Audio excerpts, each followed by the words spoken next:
បានយើងបានអា colony ហ្នឹងឆ្កោះយកវាទៅ identification ថាតើវាជាប្រភេទ Staphylococcus aureus នឹងមានអត់អញ្ចឹងយើងមានបែងចែកជាពីរ first មានphysiological examination ហ្នឹងគឺយើង focus ទៅលើ gram staining យើងមើលទៅលើ color size ក៏ដូចជា shape របស់វាហើយបន្ទាប់មកយើងធ្វើ biochemical test ដូចជា coagulation test catalase oxidase ហើយនិង beta hemolysis បន្ទាប់ពីយើងធ្វើការ isolate ហើយ identification អស់ហើយយើងធ្វើការ test ទៅលើ antibiotic resistance ដោយប្រើទៅតាម distribution method នៅលើ agar MHA agar include ជាមួយនឹង10នៃ antibiotic drug ចឹងថ្នាំទាំងអស់ហ្នឹងខ្ញុំបានលេងនៅលើហ្នឹងហើយបន្ទាប់មកដំណាក់កាលទី2គឺគេធ្វើការចាត់ថ្នាក់ថ្នាំអង់ទីប៊ីយោទិកហ្នឹងជា3ឬក៏អាចច្រើនជាងហ្នឹងរហូតដល់5 6អីចឹងទៅទាំងអស់ហ្នឹងគឺគេធ្វើការតេស្តទៅលើ multi drug resistance អញ្ចឹងអានេះគឺជាដំណើរការដែលគេតេស្តទៅលើថ្នាំអង់ទីប៊ីយោទិកហ្នឹងអញ្ចឹងបន្ទាប់មកយើងចូលទៅដល់ result តារាងទី1ហ្នឹងគឺយើងនិយាយពី prevalence នៃ Staphylococcus អញ្ចឹងចំពោះ sample របស់យើងគឺទាំងអស់មាន480 sample អញ្ចឹងក្នុងហ្នឹងវាមាន positive ចំនួន41 sample ហើយចំពោះ sample នីមួយៗហ្នឹងគឺយើងឃើញថាទឹកដោះគោហើយនឹងសាច់ហ្នឹងគឺវាមាន positive Staphylococcus aureus បាន prevalence វាហ្នឹងវាច្រើនជាង sample ផ្សេងរហូតដល់ 12.5% អ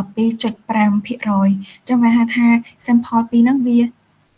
prevalence វាដូចគ្នាវាខ្ពស់ដូចគ្នាហើយចំពោះcorrection prevalence between sample មួយទៅ sample មួយហ្នឹងគឺចំពោះមាសនិងទឹកដោះគោហ្នឹងគឺយើងឃើញថា p value ហ្នឹងគឺមាន0.001 ហើយចំពោះ mean difference ហ្នឹង0.125 ហើយចំពោះ confidence interval ហ្នឹងគឺវាមាន low ហើយនិង up ចំពោះ low ហ្នឹងគឺ0.060 ហើយ up ហ្នឹងគឺ0.190 ចឹងបានយើងអាចទុកចិត្តរិសាទាំងអស់ហ្នឹងបានថាបទី3គឺយើងនិយាយពី overall នៃ antibiotic resistance ហ្នឹង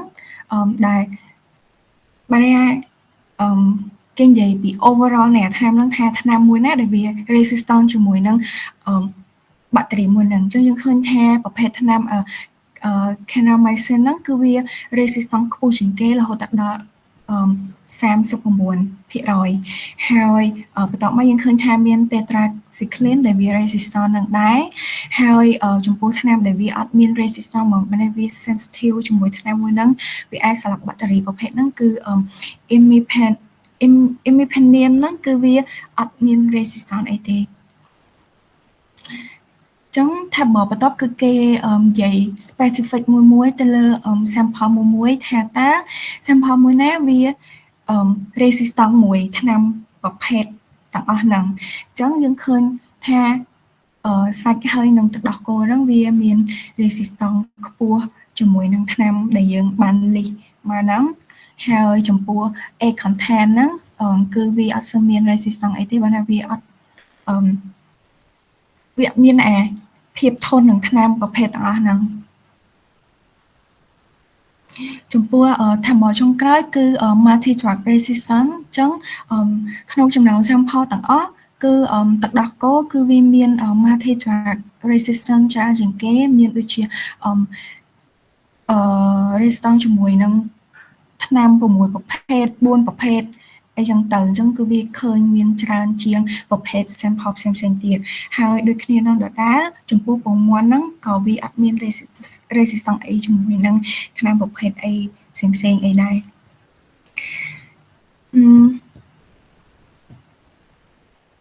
អញ្ចឹងយើងចូលមកដល់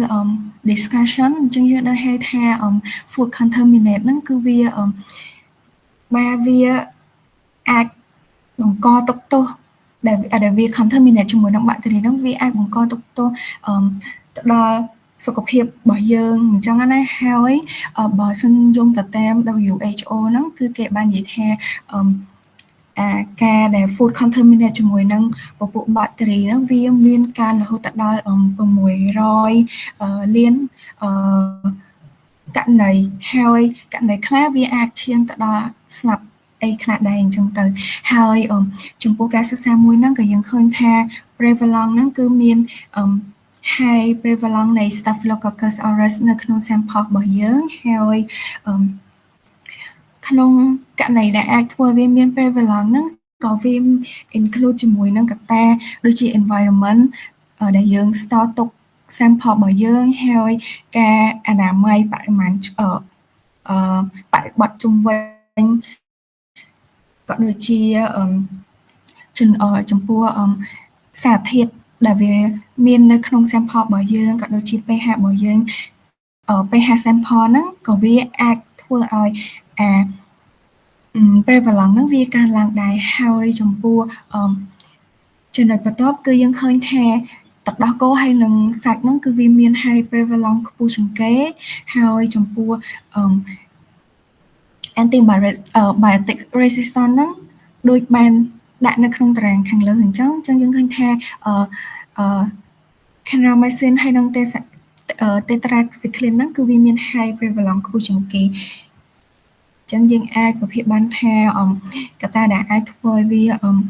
មាន high resistance antibiotic resistance ហ្នឹងគឺអាចមួយកត្តាមួយគឺអាចនឹងឡងពេលដែលគាត់នៅកសិដ្ឋានចិញ្ចឹមសត្វហ្នឹងគឺគាត់ប្រើប្រាស់ថ្នាំអង់ទីប៊ីយោទិកច្រើនពេកឬក៏ប្រើខុសតាមវិជ្ជបញ្ជាដែលចេញមកអីចឹងទៅហើយមួយវិញទៀត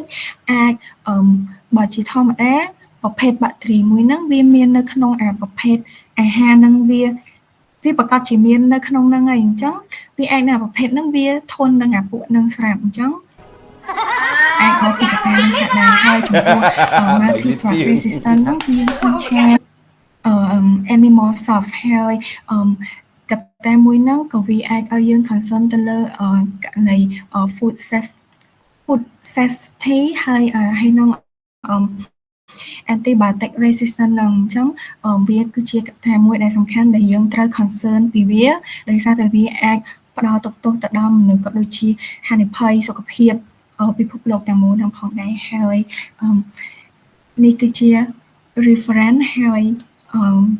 present របស់ខ្ញុំគឺចប់ប៉ុណ្ណឹងឯង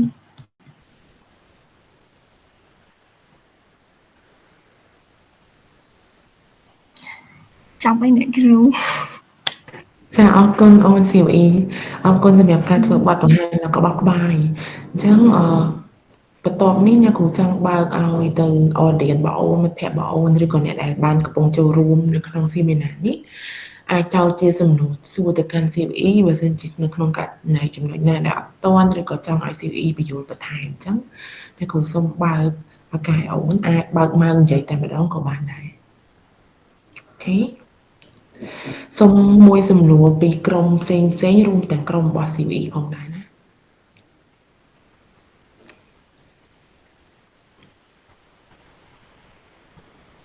តាបត្រាយ៉ាណតសួរដើម្បីលើកទឹកចិត្តមិត្តភក្ត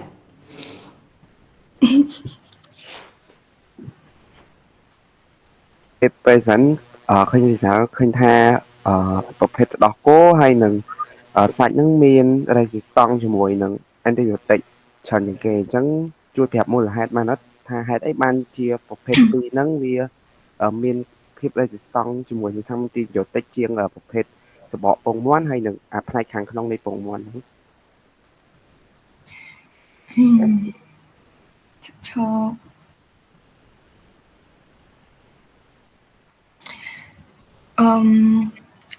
ឯនោះបើតែខ្ញុំធ្លាប់ស្រាវជ្រាវពីមុនមកភាគច្រើនសាច់ហើយនឹងទឹកដោះគោហ្នឹងវាមាន resistance ខ្ពស់ជាងគេដោយសារតែសាច់ហ្នឹងវាអាចនឹងប្រឈមមុខនឹងពពួកមានឆ្លងនៅពពួកបាក់តេរីហើយក៏ដូចជានឹងទឹកដោះគោអីដែរដោយសារបើយើងនិយាយពីទឹកដោះគោវិញវាមានcontent ជាមួយនឹង nutrient ច្រើនអញ្ចឹងបើសិនឧទាហរណ៍ជាយើងដាក់នៅ condition ខុសអីអញ្ចឹងទៅដូចជា temperature អត់ត្រូវក៏ដូចជា environment ដែលយើងលក់អីហ្នឹងគឺ វាអាចប៉ះពាល់ទៅដល់nutrient ដែលវាមាននៅក្នុងទឹកដោះគោហ្នឹងអាចឲ្យលូតលាស់ជាមួយនឹងអាពពួកStaphylococcus aureus ហ្នឹងហើយកត្តាដែលធ្វើឲ្យវា resistant ហ្នឹងបើសិននិយាយរួមទៅបើចម្បងហ្មងគឺមកពីកសិដ្ឋានអាចនឹងមកពីកសិដ្ឋាននិយាយទៅយើងអាចនឹងនិយាយបានថានៅពេលដែលគាត់ចិញ្ចឹមសត្វក៏ដូចជាគាត់យកទឹកដោះគោអីមកនៅពេលដែលគាត់ចិញ្ចឹមសត្វហ្នឹងក៏គាត់អាចប្រើនៅប្រភេទថ្នាំអង់ទីប៊ីយោទិកហ្នឹងដែរហើយពេលខ្លះក៏គាត់អាចប្រើខុសតាមវិជ្ជបញ្ជាក៏អាចប្រើលើសដែរអញ្ចឹងវាអាចកត្តាទាំងអស់ហ្នឹងវា affect ដល់អា finish product ហ្នឹងឲ្យវា resistant ជាមួយនឹងអាថ្នាំប្រភេទទាំងអស់ហ្នឹងអូខេពនរងទទួលបានចម្លើយរបស់ CVE អត់នោះបាទអ្នកគ្រូអូខេតោះអ្នកគ្រូសុំមួយសំណួរទៀតពីរសំណួរទៀតពីក្រុមបត្រាឬក៏សេង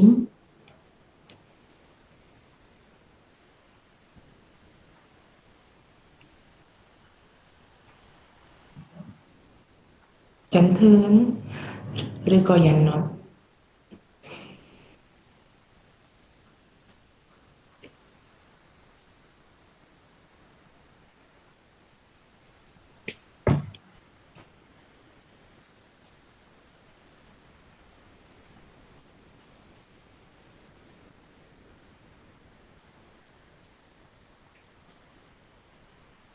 អូខេចន្ទធឿនជឿខ្ញុំ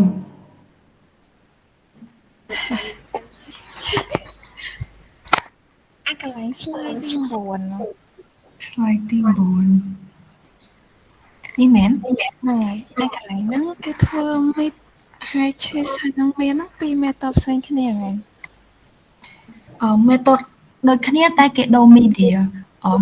បើ mid ហើយនឹង cheese គេប្រើ stearin Pupton water ហើយ meal ហ្នឹងគេប្រើ stearin phosphate buffer នេះទៅគេដូរតែ media ហើយនឹងចំនួនដែលគេយកមកហើយអាហ្នឹងមិនបានគេផល media ពីរផ្សេងគ្នាអញ្ចឹងអាហ្នឹងបើតាមខ្ញុំ research ទៅដោយសារតែវាមាន sample ជា liquid ហើយនិង sample ជាលក្ខណៈជាអាហ្នឹងគេហៅគេបោះរឹងវាមិនមែនជាទឹកទេអញ្ចឹងអាចនឹងគេប្រើ media ផ្សេងគ្នាអញ្ចឹងទៅតែឈីហើយនឹងមួយហ្នឹងរឹងដូចគ្នាអត់ចាអ្នកគ្រូឈីហើយនឹង beef ហ្នឹងរឹងដូចគ្នាអត់អ្នកគ្រូបើតាម search ទៅ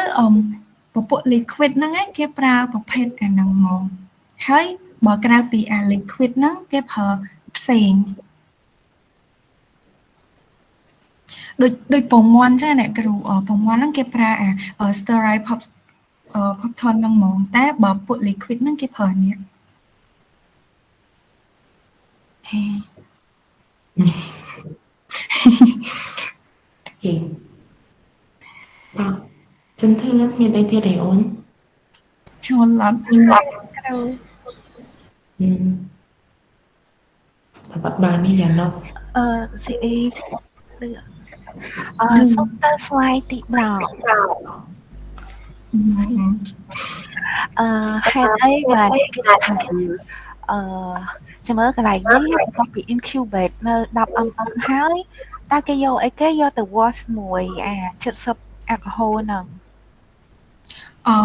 នេះយើងយកអាពងមាន់ដែលយើងស្វាប់ពីខាងលើពេលដែលយើងស្វាប់នេះយើងស្វាប់អាខាងក្រៅពងមាន់ទាំងមូលហើយយើងអាដល់ពេលដែលអា carton ដែលយើងស្វាប់ហ្នឹងយើងយកវាទៅ incubate ជាមួយនឹងអា10 ml ហ្នឹងហើយតែមកអាពងមាន់ហ្នឹងយើងយកវាទៅលាងជាមួយនឹងអានេះប៉ុន្តែគេបែងចែក sample ជា2ហើយផលដែលគេលាងហ្នឹងដោយសារតែធម្មតាពងមាន់